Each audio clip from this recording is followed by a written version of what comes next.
Hey there, I'm Mark from Spectrum Pulse, and today we finally have from the Reverend Kristin Michael Hayter Saved.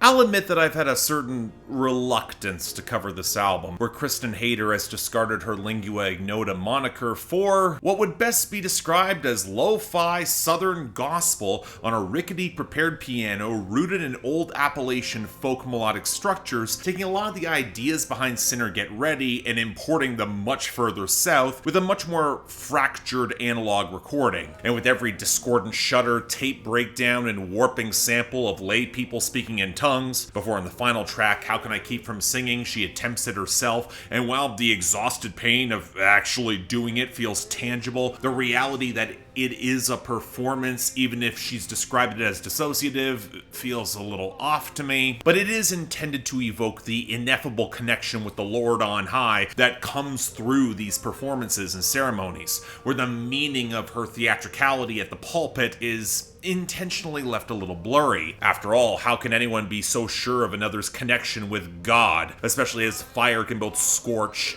and cleanse? And this has left a polarizing record for a lot of reasons, especially as Hayter has repeatedly said it's not a parody or satire, because if you don't have the faith context, it can come across like an unkempt gimmick or a bit of a novelty, where in comparison with the more heart-wrenching performances and personal context of Sinner Get Ready, or especially Caligula, this is a more fragmented healing experience, with the feeling of a lost or degraded exploitation movie drenched in Christian apocrypha, where you're wondering how serious you should really take it. However, if you live in that faith context, or you have a deeper grounding in Southern gospel or country, it gets even more dicey, because not only do these apocryphal trappings actually exist across swaths of real America today, it can feel like she doesn't quite grasp the tangible external power such practices have, and how claustrophobic they can feel when you are trapped inside them. It might be a sincere, self-imposed attempt at healing and purification by fire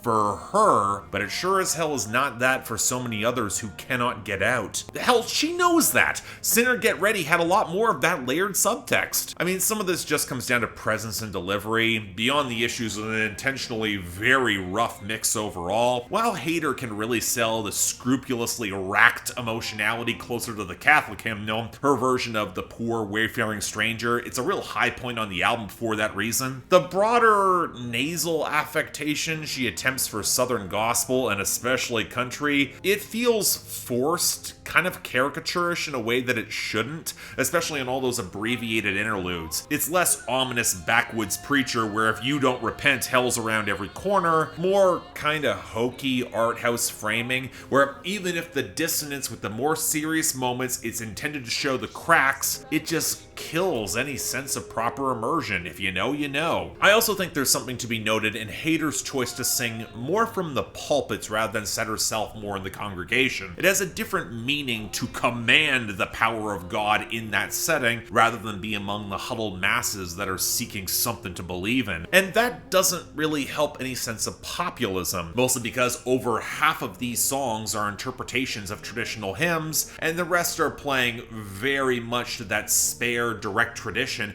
and probably could have used more distinctive lyrical meat on the bones, with probably the best of these being I Will Be With You Always. And I think that's part of the root of my frustration with this, because I believe Kristin Hayter when she says that this was her own personal, harrowing, agonizing journey to find that something to believe in before any end comes, and you can tell on performance alone that she desperately wants it. At its most potent moments, it can feel like she's ripping herself asunder to get that transcendence, but with greater trappings of artificiality in the recording and the framing of any of the theatricality, it feels less personal, and thus I become more acutely aware of when faith becomes ritual or doctrine. As such, I dearly hope this was the healing that Hayter needed on her journey, but on all our own paths towards transcendence, this one felt a bit askew. It's a fascinating listen, just not one that really resonated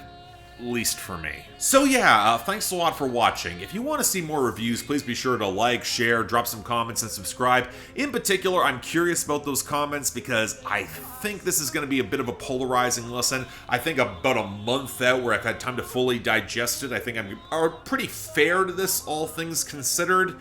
But again, this sort of stuff, especially trapped around religion, it can be very loaded. So I'm curious to hear your feedback or where it hit you. Beyond that, anything else I might be able to do to improve my presentation, I'm all ears. If you guys want to get albums on my schedule before the end of the year, it's coming up. Link to my Patreon's right over there. Or hell, if you just want to argue with me more directly on my Discord. But as always, I'm Mark. You're watching Spectrum Pulse. I'll see you next time.